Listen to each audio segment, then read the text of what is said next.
স্বামী আমাকে শুতে দেয় না। এই পটল, বাবা এ বউ আর ভাল লাগে না, আমি আবার বিয়ে করব। সববারে নিজের পছন্দে বিয়ে করে বউ আনিস, মাঝখানে পরে গিয়ে বলিস এ বউ আর ভাল লাগে না।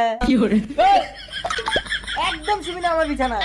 এই হারামজাদা, তুই বৌমাগুলোকে এভাবে বিছানা থেকে নামিয়ে দিস আর আমাকে এত এত টাকা দিয়ে বৌমা বিদায় করতে হয়।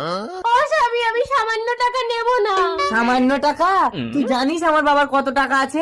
10 কোটি। কত নিবি? 1 কোটি, 2 কোটি? না, 10 কোটি। যদি আমি একমাত্র পুত্রবধূ হয়ে এ বাড়িতে থাকতে পারি তাহলে পুরো 10 কোটিই তো আমার।